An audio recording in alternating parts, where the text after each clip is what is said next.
Augmenter votre patrimoine ou augmenter votre cash flow? Que voulez-vous vraiment?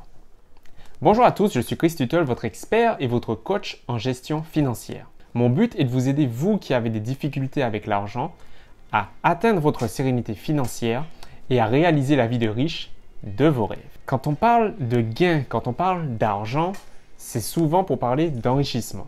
Mais de quoi s'agit-il réellement? L'enrichissement pour certains consiste à obtenir des revenus récurrents tous les mois. Pour d'autres, l'enrichissement, c'est augmenter le nombre d'actifs en leur possession. Mais avant d'aller plus loin, les amis, si ce n'est pas encore fait, je vous invite à vous abonner à la chaîne en cliquant sur le bouton s'abonner et en cliquant surtout sur la cloche des notifications qui se trouve juste à côté. Comme ça, dès qu'une nouvelle vidéo sera publiée, vous serez directement informé dans votre boîte mail. Devenir riche financièrement est quelque chose d'important pour un grand nombre de personnes. C'est un objectif pour un grand nombre de personnes. Pourtant, elle n'a pas la même définition pour tout le monde. Certaines personnes deviennent riches parce qu'elles perçoivent de façon constante et récurrente une somme qui est supérieure à leurs dépenses. On parle donc de cash flow. Le cash flow, c'est quoi? C'est tout simplement la somme que l'on perçoit suite à un investissement qui est supérieur à toutes les dépenses qui sont liées à cet investissement. On va prendre deux exemples rapides pour bien comprendre. Vous faites un investissement immobilier. Donc, vous avez votre maison que vous avez achetée, vous l'avez mise en location, le revenu et plus le loyer. Tous les mois, vous percevez un loyer, 500 €. Les dépenses, c'est par exemple le remboursement du prêt immobilier, 250 €, l'assurance, 50 € et des frais de ménage, par exemple, 30 €. On fait le total. En rentrée d'argent, 500 €. En dépenses, 250, plus 50, plus 30, 330. Donc, votre investissement vous rapporte 500 € tous les mois et il vous coûte 330 €. On fait la différence, ça fait 500 moins 330, un cash flow de, faites le calcul. Je vous laisse 5 minutes pour faire le calcul. Tous les mois, cet investissement vous rapporte 170 €. C'est un cash flow positif. On prend un autre exemple. Vous avez créé un e-book que vous vendez 27 €. Vous avez vendu 50 exemplaires de cet e-book. Ça vous fait donc un revenu de 1350 €. Pour réaliser cet e-book, vous avez dépensé des frais de relecture, 50 €. Des frais de mise en page, 50 €. On met des montants approximatifs. C'est pour que vous puissiez comprendre l'idée. Au final, cet e-book, il vous aura coûté 100 € et il vous rapporte 1350 €. Un cash flow de 1250 €. Le cash flow, ce n'est pas que dans un type d'investissement unique, comme ce n'est pas que dans l'immobilier que vous pouvez faire du cash flow. Dès que vous faites un investissement et qu'il vous rapporte de façon constante et récurrente, comme un produit de ce type, et qu'il vous rapporte plus que ce qu'il vous a coûté, la différence mensuelle, c'est le cash flow, tout simplement.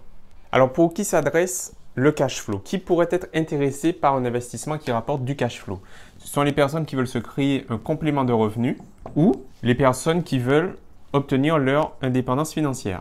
Si vous êtes dans une de ces deux situations, alors il vaut peut-être mieux privilégier les investissements qui vous rapporteront un cash flow. Puisque le but, c'est justement d'avoir tous les mois des revenus supérieurs. D'autres personnes deviennent riches parce qu'elles ont réussi à investir dans des biens à forte valeur et dont la valeur va augmenter par l'effet du temps. Ce sont en fait des personnes qui recherchent plutôt une plus-value, un gain en capital sur la durée. Ils ne cherchent pas en fait à obtenir des résultats de façon récurrente, mais plutôt sont un peu plus patients pour, une fois que le moment opportun est arrivé, revendre leur acquisition pour que celle-ci leur rapporte une plus-value importante. Ce sont donc des gains en capital. Alors, prenons un exemple d'investissement qui vous rapportera un gain en capital. Vous décidez d'investir 500 € dans les parts d'une société, d'une start-up. Vous faites l'acquisition aujourd'hui de ces parts pour 500 €. Au bout d'un certain nombre de temps, au bout de 2 ans, vous décidez de revendre ces parts puisqu'elles valent désormais non plus 500 €, mais 2000 €. Vous avez donc fait un gain de 1500 €. Peut-être que si vous aviez attendu plus longtemps, la valeur de ces parts aurait augmenté. Mais en tout cas, grâce au temps, par l'effet du temps, la valeur de votre investissement a augmenté et vous avez pu vous dégager un gain supplémentaire. Votre capital, votre richesse a augmenté grâce à l'effet du temps. Prenons un autre exemple. J'ai un ami qui s'est spécialisé dans l'acquisition de terrains nus. Quand il a commencé à travailler il y a une dizaine d'années, il a acheté 3 terrains dans des zones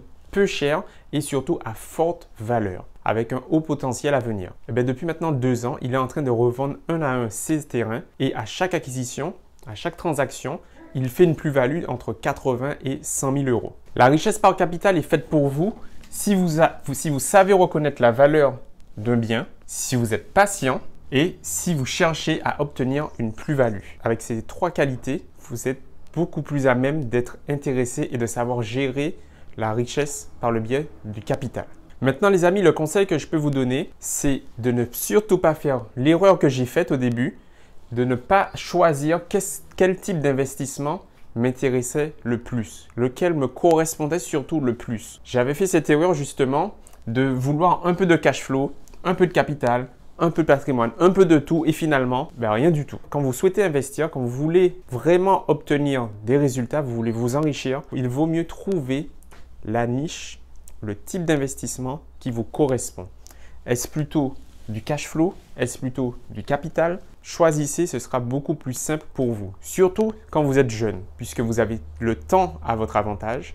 Donc que ce soit par le biais du cash flow ou par le biais du capital, vous avez la possibilité de faire de gros gains et donc un enrichissement permanent et constant. Si bien sûr maintenant vous souhaitez en savoir plus sur l'investissement quand on débute ou plutôt de façon assez générale, j'ai réalisé une série de vidéos sur le sujet que je vous invite à regarder. Et bien sûr, si vous avez des questions, si vous avez un blocage particulier ou si vous souhaitez tout simplement un accompagnement beaucoup plus en profondeur et adapté à votre situation, n'hésitez pas à prendre contact avec moi via le lien qui se trouve dans la description de la vidéo. Ça sera un plaisir pour moi de vous accompagner et d'y répondre. Si vous avez apprécié cette vidéo, si vous avez appris une chose nouvelle grâce à cette vidéo, faites-le moi savoir en la likant, en la partageant auprès d'une personne de votre entourage qui est susceptible d'être intéressée par ce type de vidéo. Moi, de mon côté, je vous dis à très vite.